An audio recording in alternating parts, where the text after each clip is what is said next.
10 de la mañana, 33 minutos. Bienvenidos a En Contexto. Esto es Extra Radio a través de los 92.3 FM de esta emisora perteneciente a Grupo Extra. Gracias por estar en nuestra sintonía con Rafa Cambronero en controles y Carlos Villalobos en la producción en vivo. Iniciamos con la información. Es momento de ir más allá de los titulares para explorar a fondo lo que está pasando ahora, en tiempo real. Permítame presentarme, no puede ser que no lo diga. Ángelo Sánchez Araya para servirle.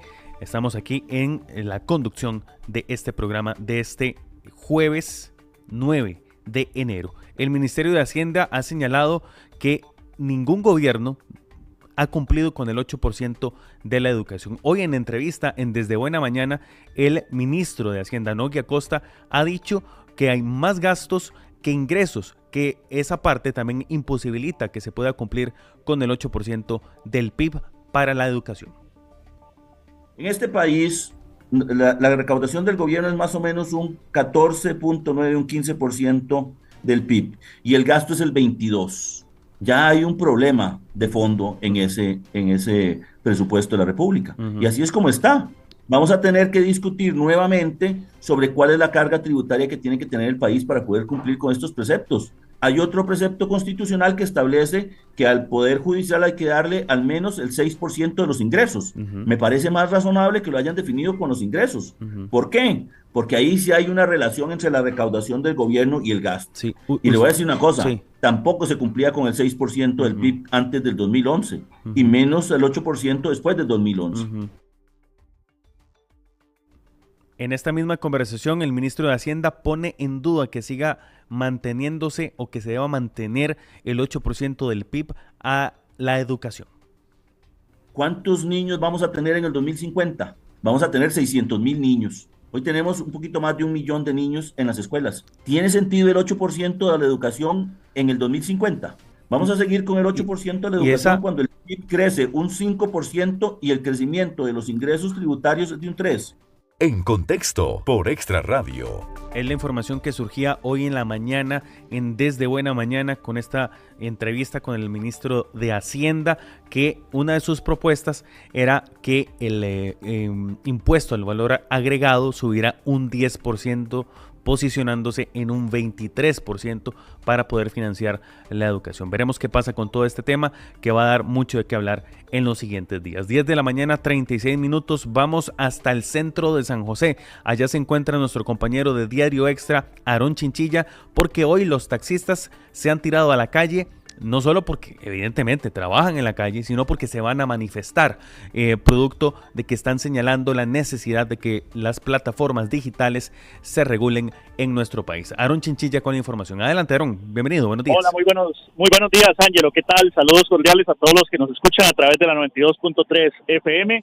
Estamos completamente en vivo, exactamente en la Plaza de la Democracia, en donde aproximadamente unos 100 a 200 taxistas están concentrados en este sitio realizando una manifestación, la primera del 2025, por distintos motivos. El principal es que se avance con el proyecto 23.736. Esta iniciativa lo que busca de alguna manera es equiparar la cancha entre lo que son los trabajadores de la Fuerza Roja y los que laboran en las plataformas digitales. Los taxistas dicen que ya no da más, y para poder ampliar sobre este tema tenemos a don Gilbert Ureña, representante del movimiento de taxis. Don Gilbert, muy buenos días, estamos en vivo para Extra Radio. Bueno, para mí es un honor estar en Extra Radio, felicitarlos por este avance tan importante. Sí, efectivamente, estamos acá con el fin de que todos entremos a la vida jurídica. O sea, si andan gentes trabajando en plataformas, es porque necesitan llevar la comida a sus hogares, pero no a costillas de otros hogares que están empobrecidos como son los taxis. Es ahí que el expediente 23736, que es la ley que regula plataformas, vendría a equilibrar porcentualmente o por lo menos 80-90% la actividad de transporte remunerado de personas en las diferentes modalidades. No, don Gilbert, nada más para puntualizar, ¿ustedes pueden convivir o cohabitar con lo que son las plataformas digitales, o en su defecto piden que ya no haya más plataformas de este tipo circulando en el país? Se desechó totalmente esa lucha, es un un sector muy protegido políticamente y económicamente. Inclusive podemos decirles al pueblo costarricense que hay denuncias contundentes en las fiscalías que no avanzan para nada: Fiscalía de Legitimación de Capitales, de Probidad, de Delitos Económicos y Hacendarios, en la Fiscalía General, por cuanto hay hasta empresarios de 400 y 500 carros trabajando en plataformas. Es por eso que sí vamos a convivir y queremos convivir con quienes son los verdaderos jefes de familia, choferes, señoras amas de casa, estudiantes universitarias o de secundaria, que se les otorgue un permiso del Ministerio de Obras Públicas y Transporte, se metan a derecho y trabajemos de tú a tú, ellos con sus plataformas, nosotros con el radio seguro, y si nos sacan es por descuido de nosotros. Ángelo, ¿tenés alguna pregunta? Te escuchamos. Sí, don Gilbert, buenos días. El movimiento hasta ahorita, ¿cuál es lo que se está presentando en San José? ¿Es la cantidad de gente que ustedes esperaban, la cantidad de agremiados o de taxistas que ustedes esperaban?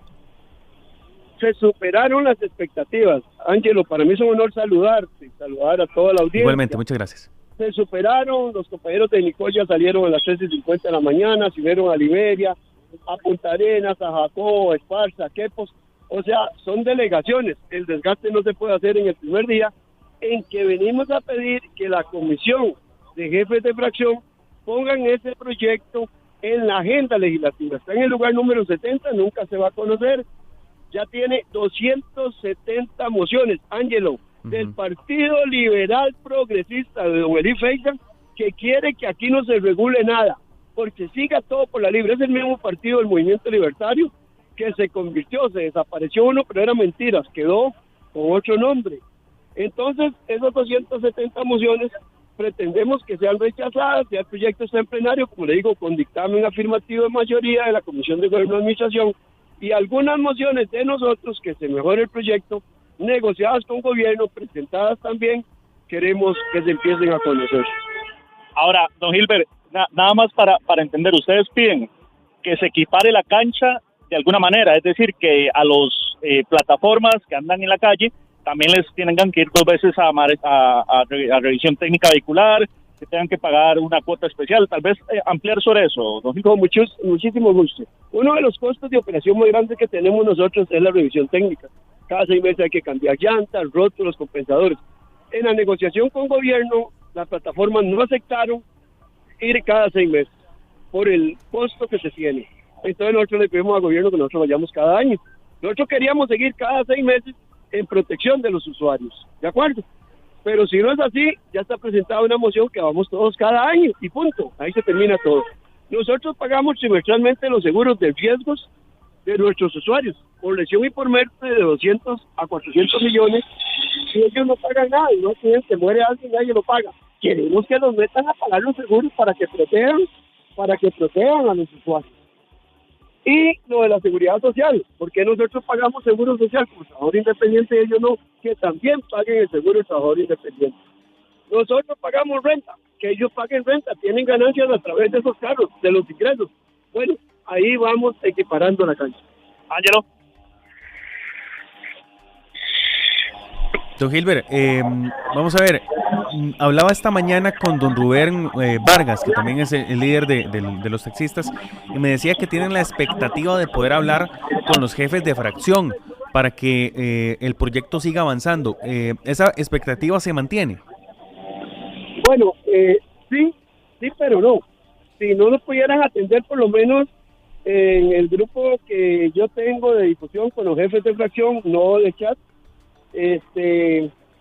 bueno, desde ese punto de vista es que venimos pidiendo, estamos esperando a ver si alguno de los jefes de fracción, ¿verdad? Y desde ese punto de vista, alguno de ellos que presente la moción, a ver si las otras lo cogen. Estamos viendo si la misma representante del gobierno, y a Pilar la puede presentar, o Liberación, o cualquiera de ellos. Ahora, don Gilbert, ¿usted cree que dos preguntas, que tanto el gobierno como los diputados han pateado la bola más tiempo de la cuenta con este tema? Y la segunda es, si no accede la Asamblea Legislativa y si no accede el gobierno a convocar esto, a darle trámite, ¿ustedes van a seguir en las calles? Pateó la bola los gobiernos del Partido Acción Ciudadana, 8 años. Este gobierno entró a negociar, este gobierno entró a caminar, este gobierno ha negociado absolutamente todo y los señores y las señoras de la Asamblea Legislativa no han pateado la bola. Ya está dictaminado el proyecto en la Comisión de Gobierno y Administración, llegaron las extraordinarias, el gobierno convocó el proyecto, hay voluntad, lo que necesitamos es la voluntad de que se discute el proyecto y que se conozcan las mociones. Si no se avanza, don Gilbert. Creo que siendo irresponsable en decir lo que voy a decir, si no se avanza, los taxistas y autobuseros buscaremos hacerlo avanzar.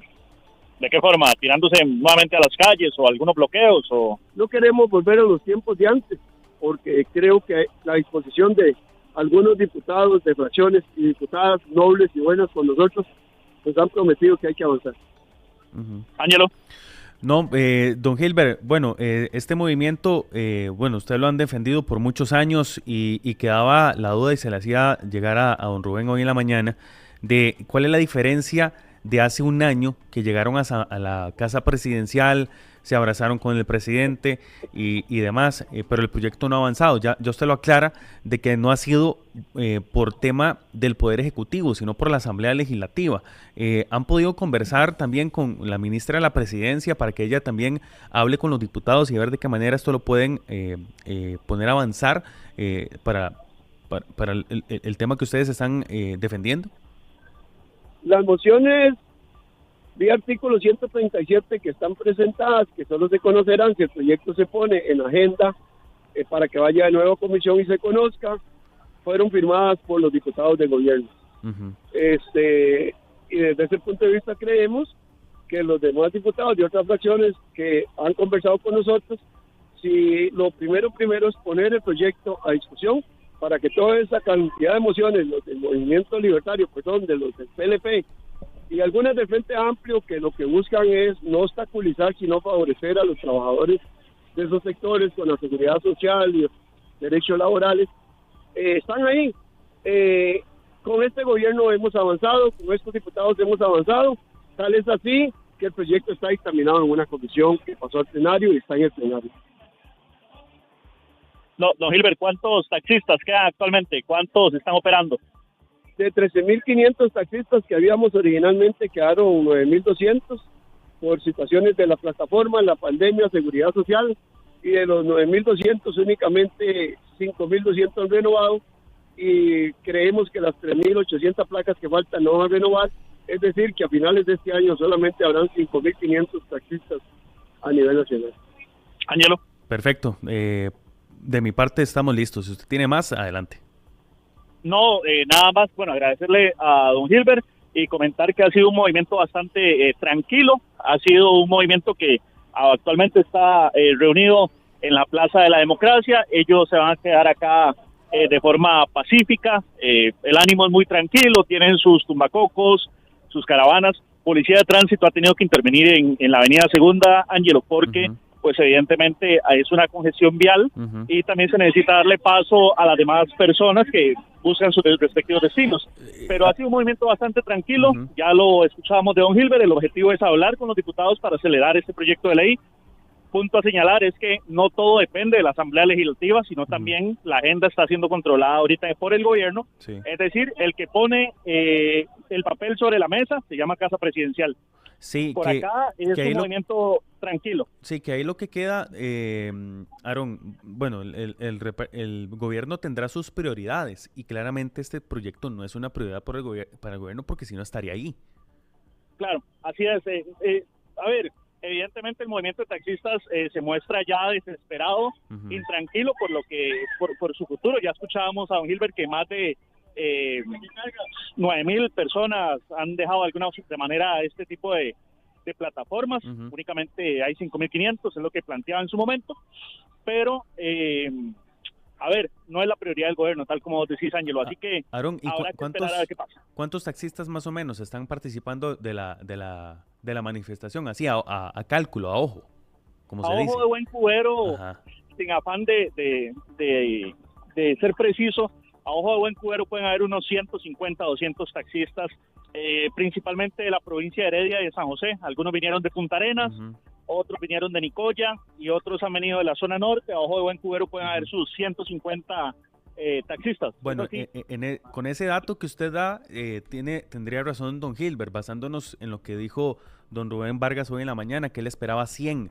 Si usted dice que hay más o menos unos 150, sí, efectivamente, lo que dice don Gilbert es cierto, se sobrepasó la expectativa. Sí, yo sí te puedo decir, y también informarle a las personas que escuchan a esta hora Extra Radio, que evidentemente hay una congestión vial en la avenida Segunda. Los taxistas están, para decirlo en los términos más simples y más ticos, de la entrada del barrio chino hasta la Plaza de la Democracia, incluso casi hasta el Museo Nacional, en la cuesta, que llamamos popularmente la cuesta del Museo Nacional. Claro. Unos 200, 300 metros, y evidentemente todas las rutas de San Pedro, de Curriaba, de Tres Ríos, y todas las personas que van hacia el este de la capital, pues están viendo de alguna manera congestionadas. Policía de Tránsito está regulando el paso y en algunos momentos se pega, en otros momentos pues va más fluido, como en este instante que les estoy comentando, Ángelo. Uh-huh. Pero sí, un movimiento tranquilo, tienen sus tumbacocos, muy serenos, pero también esperanzados de que la Asamblea Legislativa y el gobierno pues puedan avanzar con este proyecto de ley. Toda la información la puede encontrar en nuestra página web diarioextra.com y también en la edición impresa del día de mañana de Diario Extra. Aarón, gracias. Buen día. A usted, Ángelo. Buen día. Buen día para Aarón Chinchilla, que se encuentra en San José Centro con esta manifestación de los taxistas. Vamos al ámbito internacional. Por Extra Radio. Quedarnos en la superficie no basta. Ahora profundizamos el análisis y la discusión de lo importante para encontrar respuestas. Vamos a fondo. 11 de la mañana con 2 minutos. Ya tenemos acá en cabina a nuestra invitada de este día, a la economista Berta Mora. Con ella hemos conversado ya en otras ocasiones. Y el tema que nos compete hoy es el tema de los tratados de libre comercio y en cuáles puede incluirse rebajas de productos esenciales, productos de canasta básica. Ya hemos hablado de que los lácteos, por ejemplo, a partir del 1 de enero del 2025, tienen un arancel cero en la importación, es decir, aquellos que ingresan al país. También tienen un arancel cero para los que salen de Costa Rica e ingresan a otros países del CAFTA, los países firmantes del Tratado de Libre Comercio con los Estados Unidos, Centroamérica y República Dominicana. Pero en cuanto a la materia de tratados de libre comercio, no necesariamente este CAFTA, ¿cuáles pueden incluir alguna rebaja de arancel cero en importación que le pueda beneficiar al consumidor en el precio final? Es lo que nos atañe ahorita. ¿Cuáles son esos tratados de libre comercio que podrían tener este aspecto? Berta, ¿qué tal? Bienvenida, buenos días y gracias por estar acá con nosotros. ¿Qué tal, Ángelo? Y yo feliz de la vida, feliz Gracias. Siempre la vida de colaborarles y de venir a hablar de economía, que al final de cuentas es lo que a uno más le gusta. Bueno, los tratados de libre comercio son un estira y encoge entre dos economías, y a lo que yo entiendo, no soy economista ni experto en la materia, es siempre va a haber uno fuerte y uno no tan fuerte, ¿verdad? Y que ambos se van a beneficiar de alguna manera con ese tratado de libre comercio. Vamos a ver, no necesariamente tiene que haber un país fuerte y uno débil, ¿verdad? No satanicemos esto desde ahí, Okay. ¿verdad? Nosotros podemos ir y negociar con cualquier otro país del mundo donde nuestro PIB per cápita o nuestra renta sea de manera similar, ¿no? Costa Rica es un país de renta media, entonces todos aquellos países ubicados en renta media, en teoría, son aquellos con los que nosotros podríamos llegar y negociar técnicamente en igualdad de condiciones. Ahora, ¿dónde está, digamos, el clic en esto? El clic está en entender cuáles productos para mí, para Costa Rica, son, por decirlo de alguna forma, sensibles, ¿verdad? ¿Sensibles cómo? Sensibles la leche, por ejemplo. Ajá. La leche es un producto sensible. ¿Y qué entendemos por sensible? De que yo produzco leche. Ok. El café es sensible. Yo produzco café. Ajá. El banano es sensible, yo produzco banano. La papa, la cebolla, son bienes que terminan siendo sensibles porque yo los produzco. ¿Okay? Entonces, a partir de ahí radica el hecho de que yo puedo liberalizar mi economía como lo hice con la leche, ¿no? Pero, ¿hasta dónde la puedo liberalizar? En el sentido de que está bien. El CAFTA, si no me equivoco, se firmó en el 2009, entró en vigencia en el 2000, bueno, se firmó en el 2006, entró en vigencia en el 2009, todo bien, nos acordamos del corazoncito del sí, el corazoncito del no, ¿verdad? Y todo bien. Ok, entra en vigencia en el 2009. 2009-2025 tengo aproximadamente unos 14 años más o menos, tal vez un poquito más, ¿verdad? Entonces, durante toda esa época, ¿qué voy a hacer? Resulta que yo le di la posibilidad a las empresas productoras de leche, voy a decir el nombre, Dos Pinos, ¿no? Que es nuestra productora principal de leche, como cooperativa que es, de que reformule, reorganícese, busque nuevas formas de producción y tenés todos estos años para hacerlo. De una u otra forma lo hicieron, pero incluso lo hicieron diversificando su cartera productiva. Perfecto, decisión de la Dos Pinos y fue una forma de incluir otras marcas. Si no me equivoco, son como 57 marcas más las que hoy tienen la Dos Pinos o diferenciación de productos, ¿no? Ok, por ahí arrancamos esa parte de la diferenciación. Sin embargo, uno podría llegar y decir, ok, ya yo le di la oportunidad, pero ¿realmente la aprovechó? ¿No la aprovechaste? Estoy simple y llanamente dejando mi industria a la libre, no le estoy dando la posibilidad de que pueda de una u otra forma, ¿cómo decirlo así? Entrar en nuevas formas de producción, o sea, que se pueda actualizar, ¿no? Cuando yo permito la apertura comercial, como lo estoy haciendo en este caso con el tema de la leche, que es, digamos, uno de los temas que más ha dado de hablar en estos días, lo que estoy haciendo es dándole la oportunidad a los productores de leche que ellos puedan sencillamente hacer como este update, como lo decimos nosotros, o esta forma de subir en calidad su forma de producción. ¿De qué depende que haya un arancel cero? Obviamente tiene que haber una negociación, pero ¿hay algún otro aspecto adicional que tenga que interferir en la negociación? Los beneficios para cada país, qué es lo que cada país busca, ¿verdad? Ahora, muchas veces y te pongo el mejor ejemplo, y no me voy a ir a la leche, el tema de la naranja, por ejemplo. La naranja fue uno de esos productos negociados en el CAFTA, okay, hace N años. Resulta que la naranja, en aquel momento cuando se negocia, la naranja se le da como una especie de ventana para que se le baje el arancel a la naranja sin llegarlo a cero, pero queda con un arancel sumamente bajo.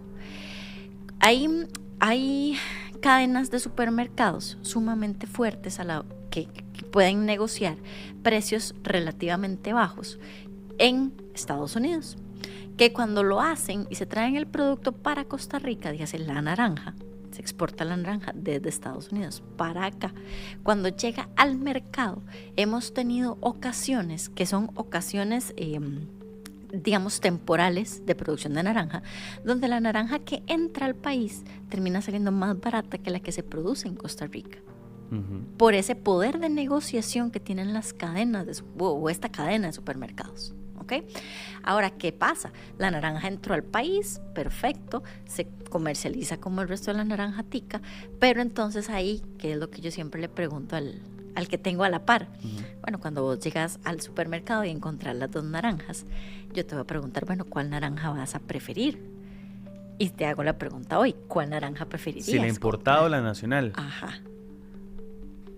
La más barata. La más barata, bueno, usualmente a mí me responden que la tica. ¿Por qué? Porque es más jugosa, es más rica, tiene más contenido. La otra es más seca, más de exportación, más de que estuvo congelada, más de que ya perdió propiedades, ¿verdad? Entonces, cuando uno juega con esta importación de productos, muchos agrícolas o bienes sensibles de canasta básica, uno tiene que jugar mucho con el tema de los gustos y las preferencias de las personas, ¿verdad?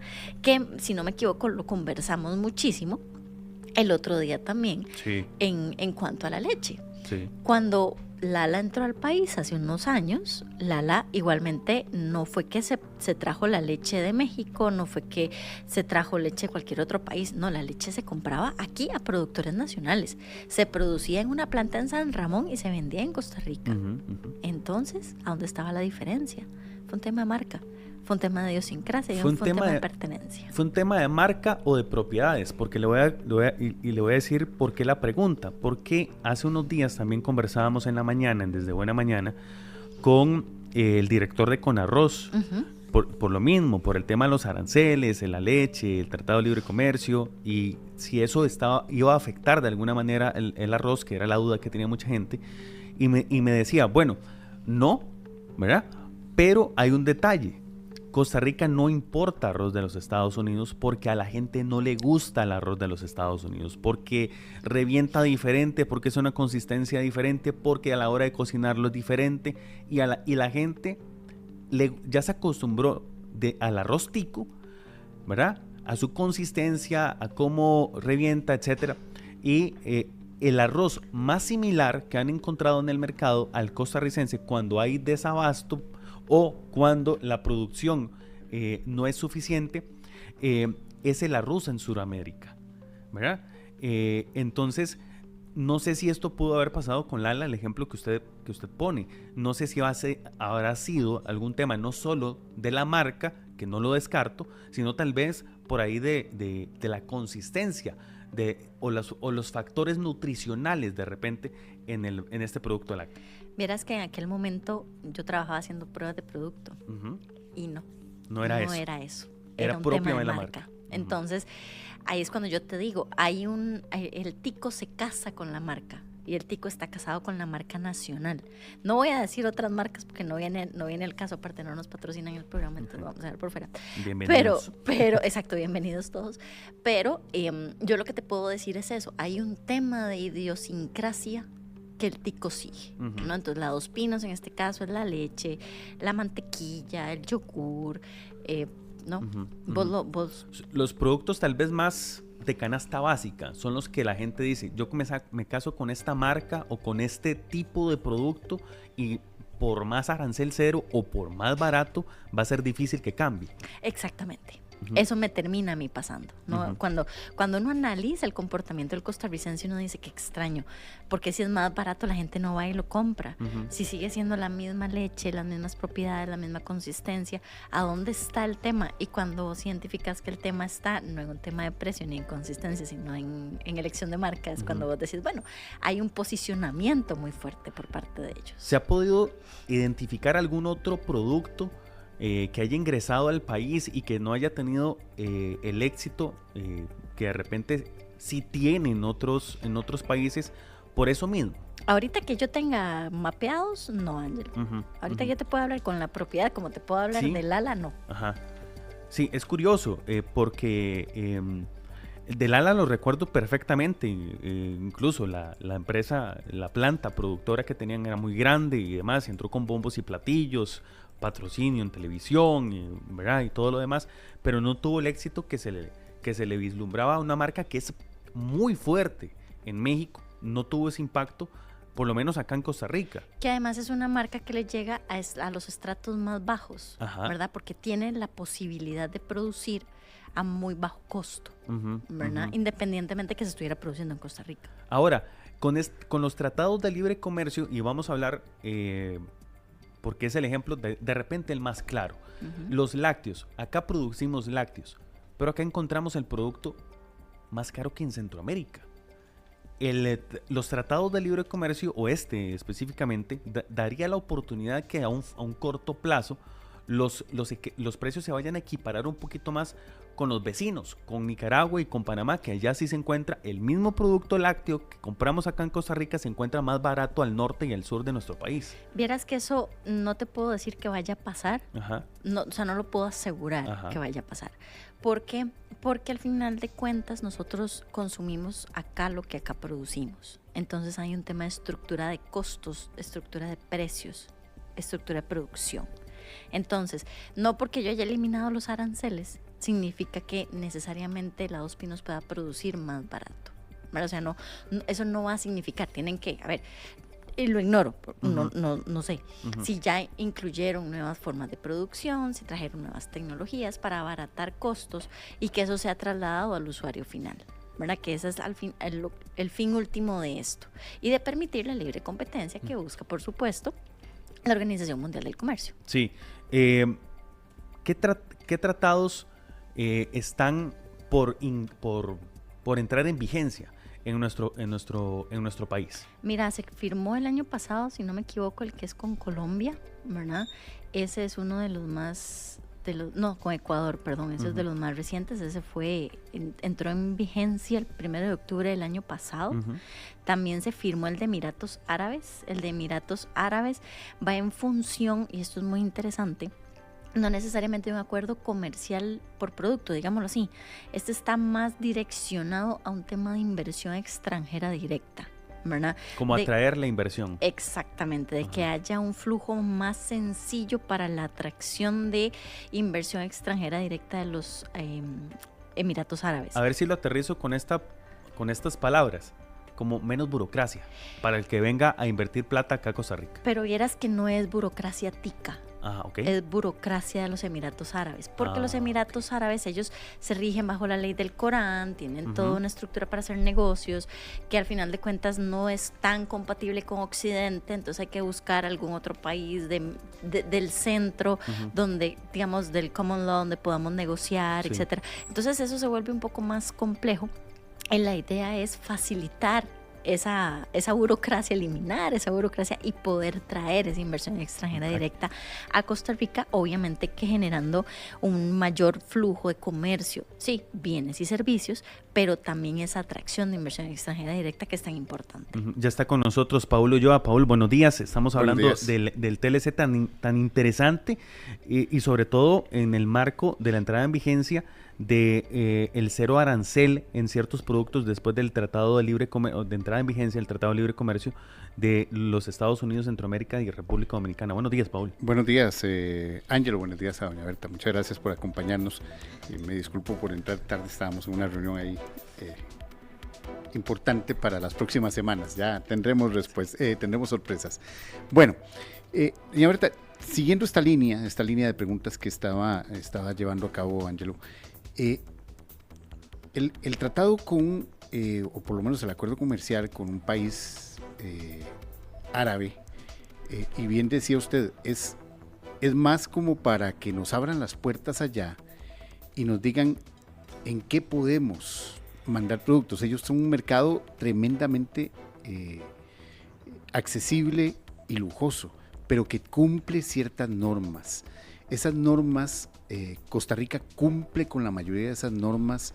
Es atractivo en cuanto a esa normativa que ya tenemos vigente en nuestro país, al procedimiento de los productos también, por ser una nación religiosa en ese sentido.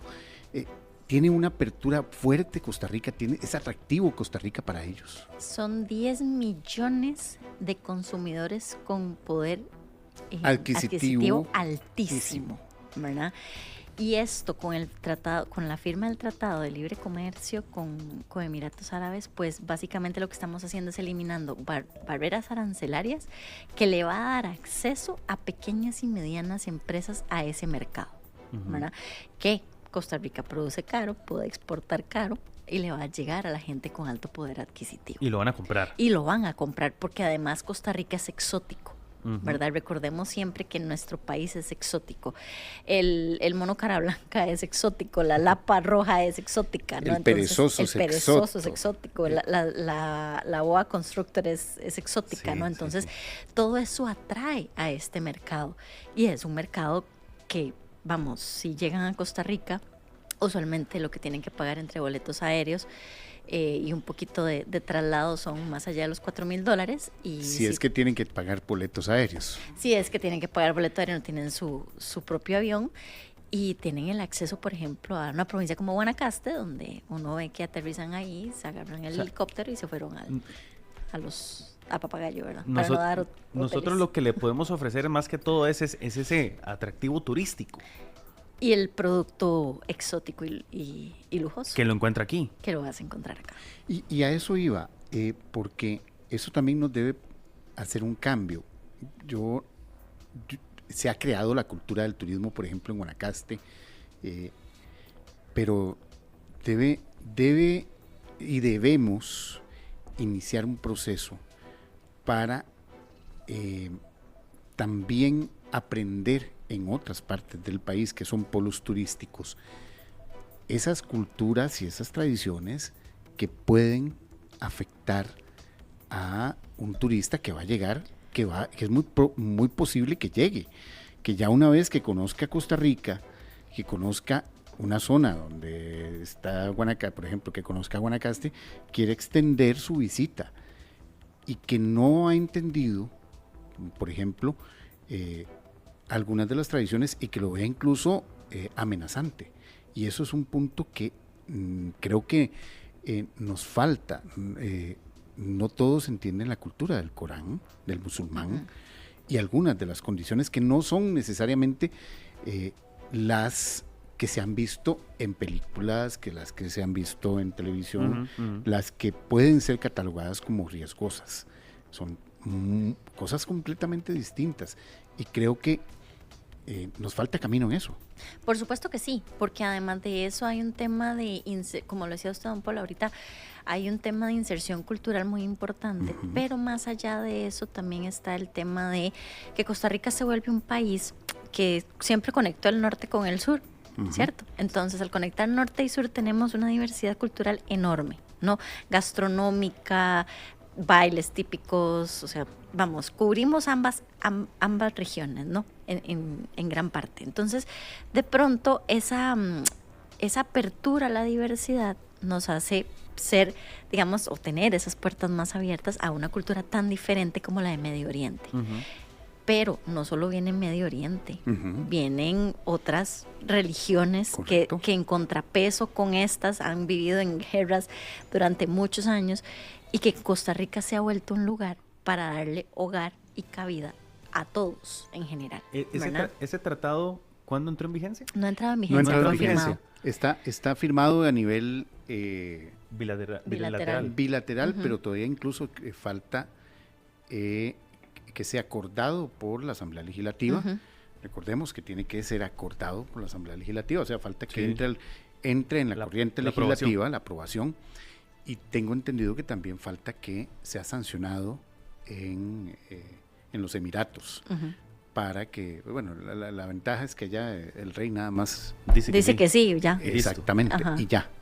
Pero culturalmente todavía nos queda mucho por hacer para prepararnos para recibir a turistas del Medio Oriente, no solo con ese poder adquisitivo, y digamos, omitamos el poder adquisitivo, la parte cultural que está señalando Paul. Cultural, en idioma también, y hay una cosa también muy importante y que hoy en día es una falencia muy grande en Guanacaste, y es el hecho de quién va a atender a estas personas en Guanacaste. ¿A qué me refiero con esto? A que Guanacaste hoy en día se ha vuelto sumamente caro para vivir, ¿no? O sea, ahí encontramos las cadenas de supermercados donde los precios son hasta un 40% más altos de los que uno los encuentra incluso en San José, ¿verdad? Y en las zonas de mayor plusvalía en San José. Ahora, necesitamos gente que migre a Guanacaste.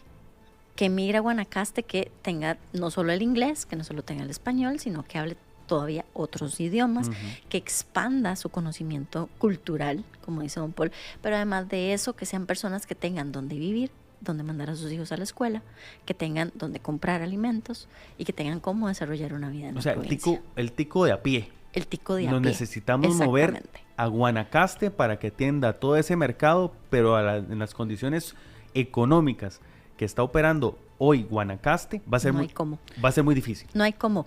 Vamos a tener que echar mano de la mano de obra que esté en Guanacaste, que no necesariamente... Es darle vuelta a lo que se ha llamado la gentrificación. Claro, pero... Es darle vuelta a eso. Pero más allá de darle vuelta es, la gente que está en Guanacaste, que habla inglés, ya está ocupada. Y entre los mismos hoteles se la están robando. Entonces ocupamos una política pública para formar gente que hable más inglés, que hable mejor inglés, que pueda cubrir todas las necesidades de la provincia, que se vaya a vivir a la provincia, y que está bien, hay empresas que cuando se hicieron zonas francas, o sea, se hizo la zona franca grande que está ahí en Liberia, a la hora de la hora, empresas se situaron ahí y se llevaron a mucha de la gente que habían en San José a vivir a Guanacaste con un montón de pluses más allá de la parte salarial, que la casa, que el carro, que la gasolina, que horarios, que eso le iba a decir, ustedes quieran. O sea, para la gente tiene que ser realmente atractivo. Irse a un lugar tan lejos, hablemos de gente que viva en San José, ¿verdad?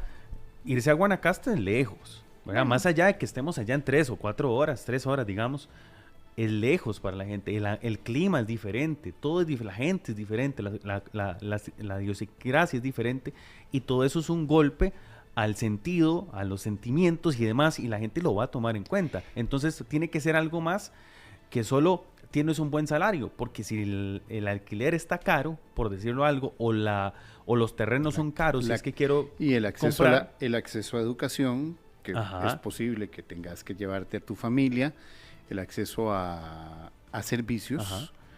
que alguien que ya tiene cierto nivel aquí en el Valle Central, sí es cierto, va a encontrar ya en este momento puede encontrar una serie de servicios, pero todavía falta infraestructura.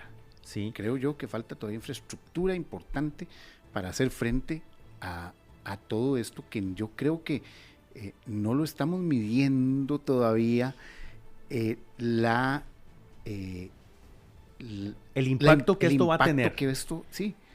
Lo que hay que considerar también, ahora que hablan de impacto, es todo tratado de libre comercio genera inversión extranjera directa, porque abre las puertas a esa inversión extranjera directa.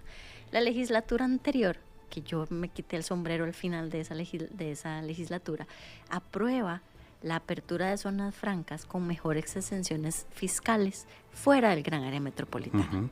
Esto abre la posibilidad a que zonas francas en Guanacaste, Limón y Punta Arenas se vuelvan atractivas para generar o para atraer inversión extranjera directa, precisamente por esas exenciones fiscales. Hay infraestructura en este momento en Guanacaste y en Punta Arenas. Limón me sigue quedando rezagada. Limón es una provincia donde se puede hacer un aeropuerto internacional, y lo voy a decir en muy buen tico. Bueno, sí, ya tiene categoría internacional, pero sí, hagámoslo. Pero hagámoslo. Hay que hacerlo, hay que rehacerlo. Hay que ponerle plática al aeropuerto. El nombre no basta. No, es que no solo es eso. Lo estamos viendo ahorita y lo estamos viendo en Guanacaste. En el aeropuerto internacional Daniel Uber Quiroz. Lo estamos viendo en Guanacaste. ¿Cómo es posible la pista de aterrizaje se cae a pedazos? Exactamente, estamos en enero del 2025 en una pista que se advirtió desde el 2022 que tenía problemas, y que todavía estemos en el 2025 atrasando vuelos para hacerle un parche a la pista. Exactamente. No tenemos dónde, o no hay un plan, está presentado el plan, pero no se ha aprobado el plan de expansión de ese aeropuerto para precisamente tener un lugar donde tener estacionados los aviones, los jets privados que muchos de estas personas tienen. Les cuento que en Semana Santa del año pasado, porque ahorita en diciembre no he ido a Guanacaste, pero Semana Santa del año pasado yo conté 120 jets parqueados en el Daniel Uber. Y no solo es eso, el movimiento que está teniendo el aeropuerto de Guanacaste es abismal. Es abismal. Es abismal, todavía no comparado con el Juan Santamaría, estamos de acuerdo, pero es un 25% del tránsito del Juan Santamaría aproximadamente.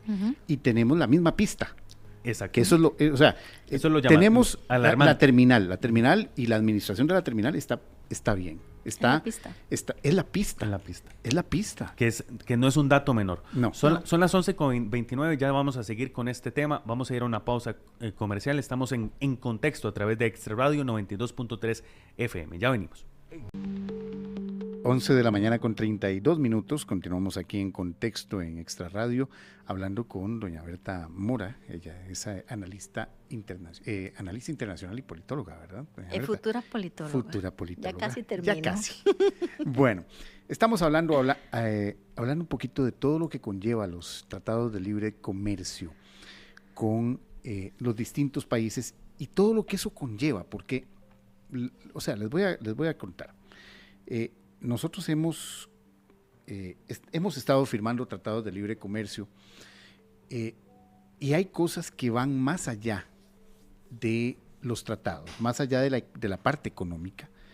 Tiene que ver con desarrollo de políticas públicas y desarrollo de comunidades, que son las que van al final a albergar todo ese tejido empresarial que nos permite que se tenga o se haya firmado un tratado de libre comercio.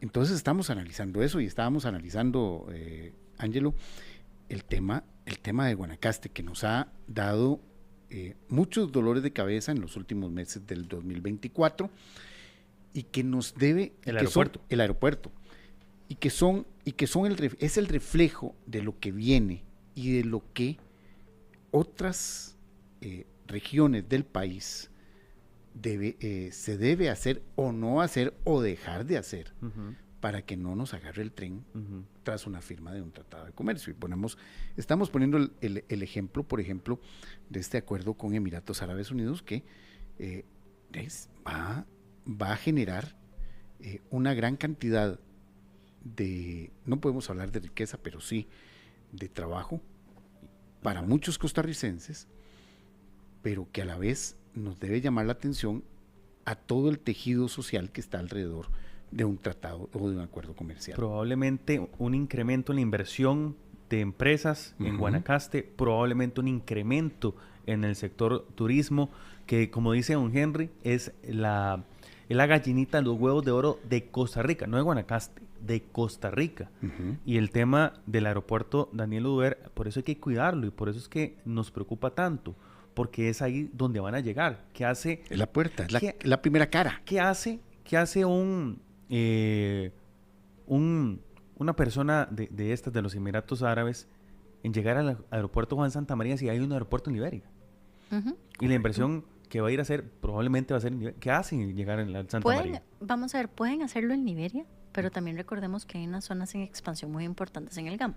Grecia es una de ellas, y el Coyol sigue teniendo tierra para desarrollar, ¿verdad? Donde ya además tenemos mano de obra ubicada, gente que se trasladó al Coyol a vivir, a Grecia a vivir, porque es donde encontraron donde trabajar. Sí, nosotros puntualizamos, y para que la gente lo tenga claro, estamos puntualizando en Guanacaste, porque Berta nos planteaba que estas personas van a venir a buscar elementos más exóticos, más atractivos, y que se los va a encontrar fuera del GAM. Hay que ser claros.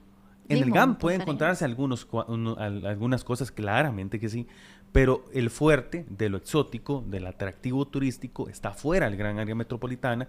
Ya decía Berta, Guanacaste, Punta Arenas es otro punto, Limón, que le urge un aeropuerto internacional con las condiciones adecuadas, y por eso la inversión en estos puntos, al firmarse estos tratados, tiene que ser prioridad para los gobiernos. Claro, ahora, eso pensando en playas, ¿verdad? Porque las playas es usualmente lo que más atractivo tiene, pero no dejemos de lado el ecoturismo.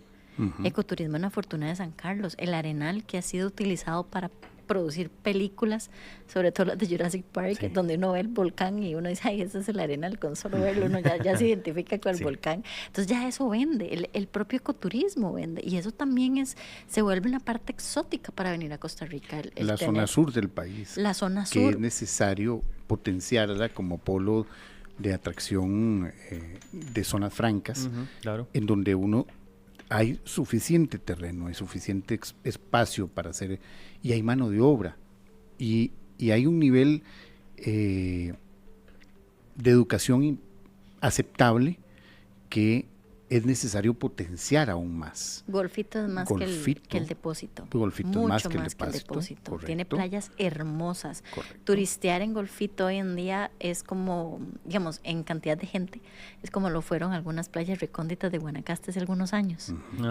que costaba encontrar gente, así se han vuelto algunas playas de Golfito, donde ir es delicioso porque uno no encuentra tanta gente.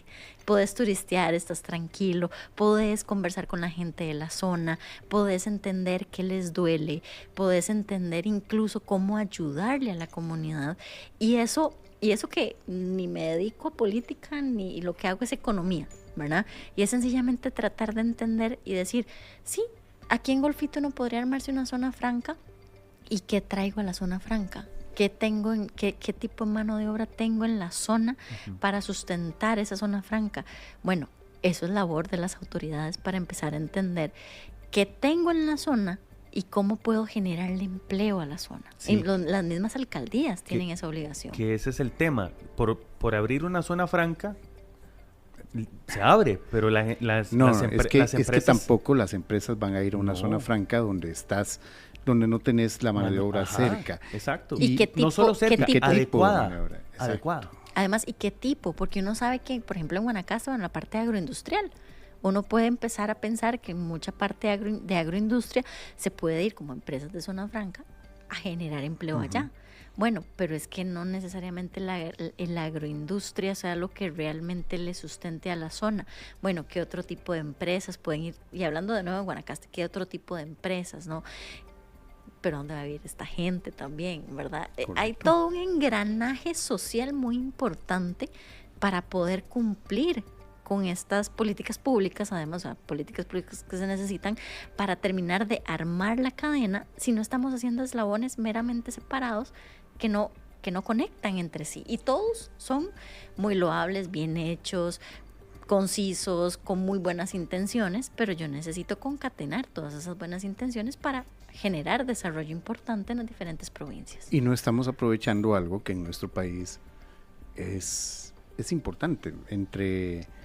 Entre puertos, si uno lo analiza a nivel internacional, la distancia entre los puertos es mínima. Lo que nos falta, nuevamente, y aquí es donde hay que poner el dedo en la llaga, es infraestructura. Ese es un eslabón que está perdido, que no lo vemos cuando se piensa en desarrollo comercial. Sencillamente somos reaccionarios y no previsores.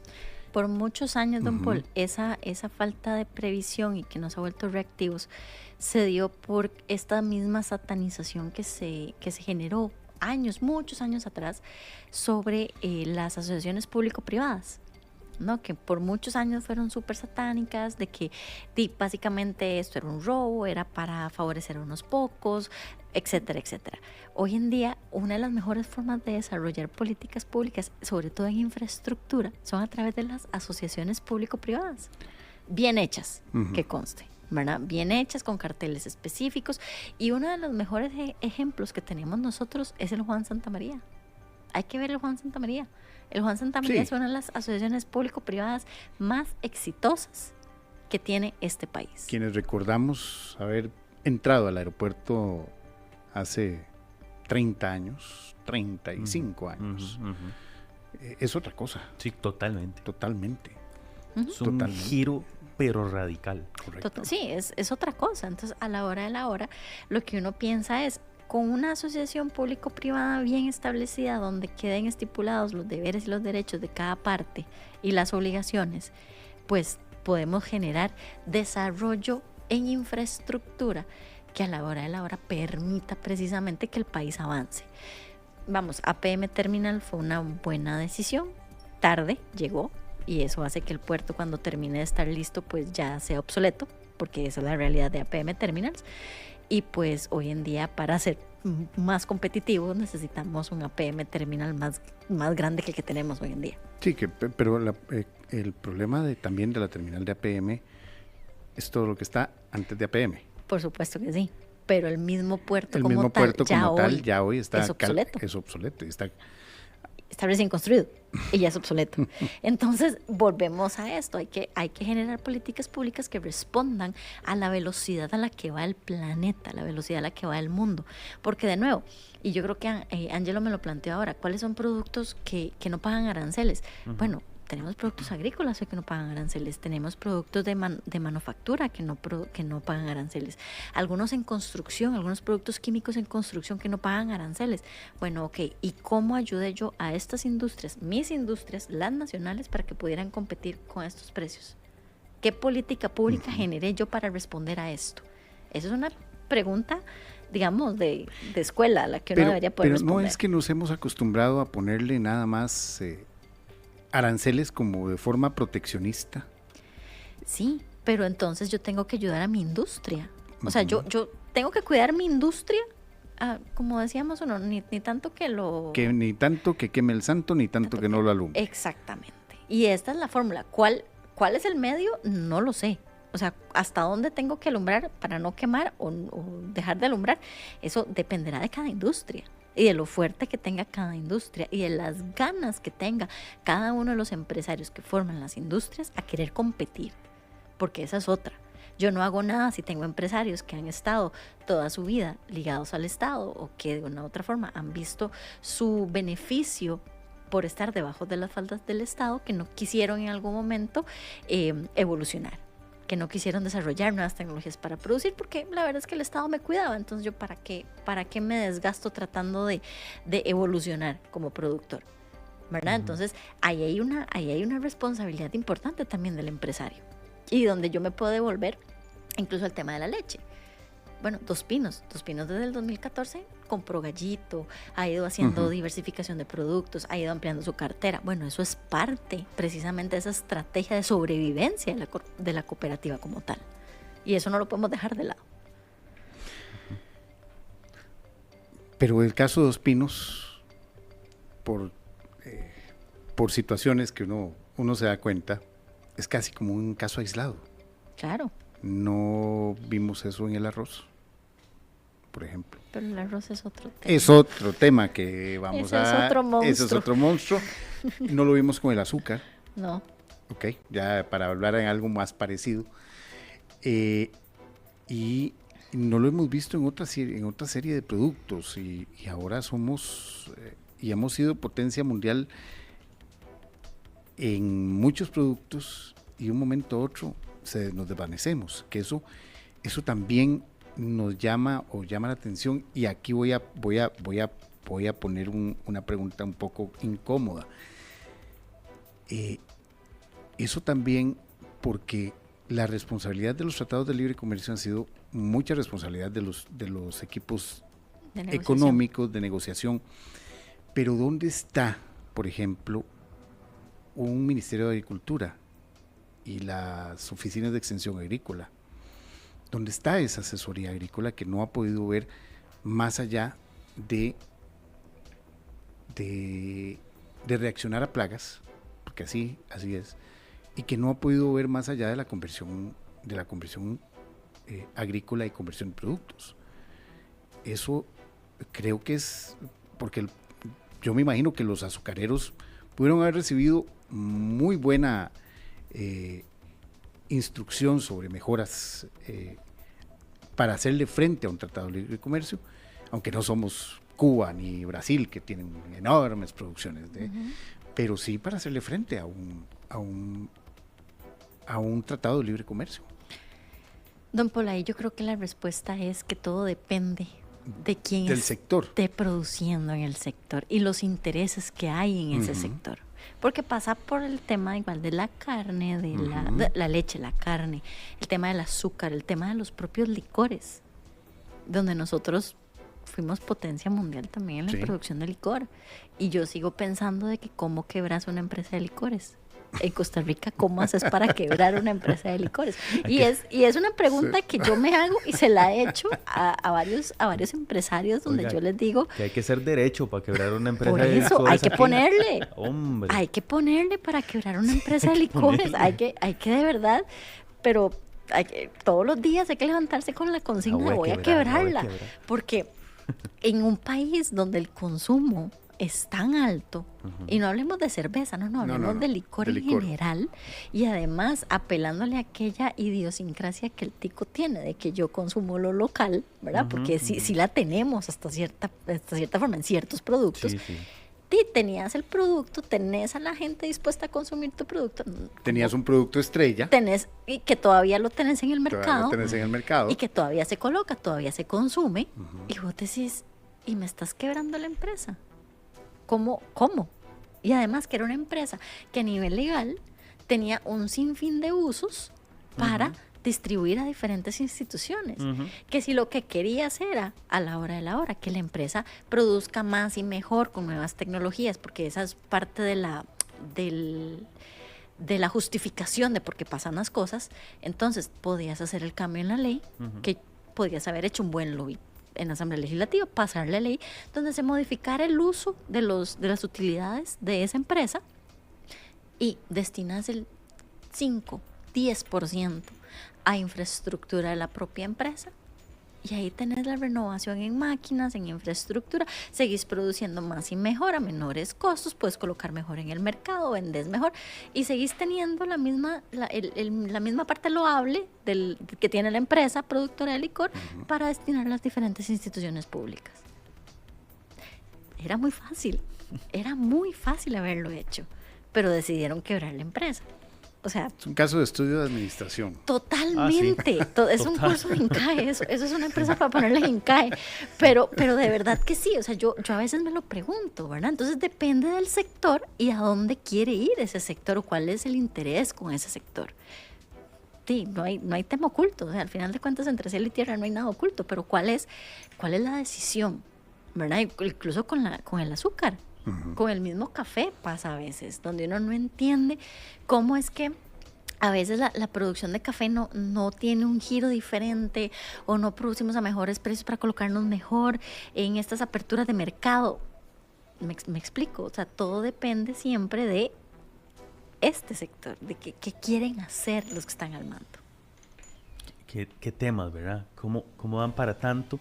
Porque, o sea, una empresa de ese tamaño que ahora sea nada, con lo que usted decía que aquí se produce o lo que aquí se consume, ahora con los tratados de libre comercio, esa posibilidad de haber salido al mercado internacional, de vender afuera, pues ya, obviamente ya no existe, ¿verdad? Una empresa que vino a menos, fue paulatino, no fue un tema de una administración. No fue tema de una administración, fue tema de muchos años. No fue que de hoy para mañana, ¿verdad? No, por eso les digo, es que era fácil haberle hecho el cambio a la ley hace muchos años, incluso hagámoslo todavía más sencillo, en la época en la que solo habían 2 partidos políticos en la Asamblea Legislativa. Era todavía más fácil. Exacto, a eso voy, o sea, poner a la gente de acuerdo era todavía más sencillo, porque además pudiste haber pasado la ley en el momento en el que hubieras tenido mayoría en la Asamblea, que en aquel momento era más fácil que hoy. Claro. Entonces, era muchísimo más sencillo haber pasado la ley, te ganabas unos 10 votos del otro lado y ya la ley pasaba y era más sencillo. Hoy en día, evidentemente, es más complicado, tenemos diferentes partidos políticos, todos con una consigna distinta, pero que si uno les vende la idea, desde la parte loable de la empresa, de ponerla a producir, que pueda reinvertir, capaz y si no tenemos los votos necesarios para pasar el proyecto de ley. Y esa es la modificación de un artículo, probablemente lo que yo necesite nada más. Bueno, yo he oído de esa venta desde hace 12 años aproximadamente. De que no da, y que no da, y que no da, y que no da, y que no da. Y estoy segura que la vendemos y dio. No, es que no solo es eso. Es que, tampoco, ni tomamos, ni se toma la decisión de venderla. O sea, lo ponemos ahí como, se pone siempre como un plato de campaña política y se debilita, porque la verdad es esa, se debilita. Y no hacemos por dónde, ni fortalecerla, ni venderla. No ha habido forma. Y ahí es uno de los... Que es lo que mucha gente señala, parece ser la tónica con muchas empresas. Debilitarlas para ver de qué manera... La puedes vender más barato. O digamos ustedes... Pero debería ser lo contrario. Claro, venderla más cara para tener más ingresos. Alguien decía, y ya nos estamos apartando el tema, alguien decía en esta semana, un exgerente de un banco decía que ese banco en particular debíamos fortalecerlo. Sí, fortalecerlo. Y una vez fortalecido, ok, hablemos de la venta. Pero una vez fortalecido, ¿para qué? Para sacarle el mejor rédito posible. De sus empresas dentro del conglomerado. Exacto. Pero ¿qué pasa? Nosotros parece que entendemos todo al revés. Sí. Y quisiera ¿Lo entendemos o lo hacemos todo al revés? Y quisiera entender quiénes somos nosotros también, porque si nosotros aquí nosotros tres estamos viendo el panorama completo, ¿quién no lo está viendo? Volviendo al tema. Volvamos al tema. Volviendo al tema. ¿Costa Rica le está sacando provecho a los tratados de libre comercio? Claro que sí. O sea, sí le estamos sacando provecho. Y la gente se ve beneficiada aunque no lo sienta. Claro, porque tenemos el mejor ejemplo con el que cerré el otro día que hablamos de esto, Ángelo, fue... A ver, y eso está en el CAFTA, de hecho. ¿De dónde está viniendo la mayor inversión extranjera directa en dispositivos médicos y hoy en día de semiconductores? De los Estados Unidos. Exactamente, y eso está en el CAFTA. Uh-huh. ¿Y esto qué genera? ¿Cuántos empleos al año me genera esto? ¿O cuánta gente contratada me está generando? ¿O cuánta gente está contratada en estos sectores? El tema de los semiconductores ni siquiera ha explotado. No, ni tan siquiera explotado. Y aquí es, y bueno, y podemos hacer otro programa de semiconductores Sí, si quieren ahí. un día de estos, porque en semiconductores en la región somos 3 países nada más, México, Panamá y Costa Rica. Y estamos hablando de que la inversión extranjera directa que viene para América, hablemos de América como continente, basado en un tema geopolítico De seguridad. de seguridad, pero sobre todo de pleito entre Estados Unidos y China, donde nosotros tenemos que sacar el mejor provecho posible. De los dos. De los dos lados, De los dos exactamente. No podemos quedarnos solo con uno, pero de los Ajá. dos lados, que además tenemos, tenemos relaciones bilaterales. Bueno, uno con un tratado de libre comercio y el otro también de una forma más bilateral, pero podemos, tenemos acceso a ambos mercados sin generar conflicto al final del día, porque yo soy neutral, ¿cierto? Entonces, yo me puedo traer esa inversión extranjera directa para Costa Rica porque tengo la mano de obra capacitada para esto. Y estamos viendo algunas universidades que ya empezaron a hacer cierta modificación en sus mallas curriculares para poder crear o generar profesionales hacia estas ramas de los semiconductores, o sea, el tipo de ingeniero que se necesita para poder, digamos, sustentar esa demanda laboral, bueno, esa oferta laboral que viene para el país. Cada vez más universidades están apostando por las carreras STEM. Claro, pero, digamos, seleccionadas, o sea, va más Pero allá. va más allá, claro. Exacto, digamos, más focalizadas, más puntualizadas, más al grano.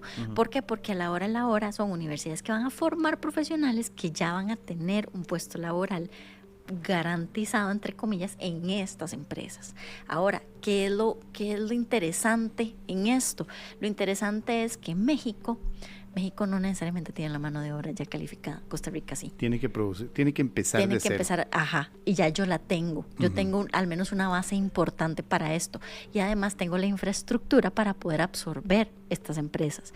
Y si yo me voy a Panamá puede ser una piedra en el zapato para mí, porque Panamá tiene una gran facilidad de crear infraestructura y de absorber este tipo de empresas, sobre todo incluso por el tema del Canal de Panamá, ¿verdad? Y el asunto financiero. Y el asunto financiero.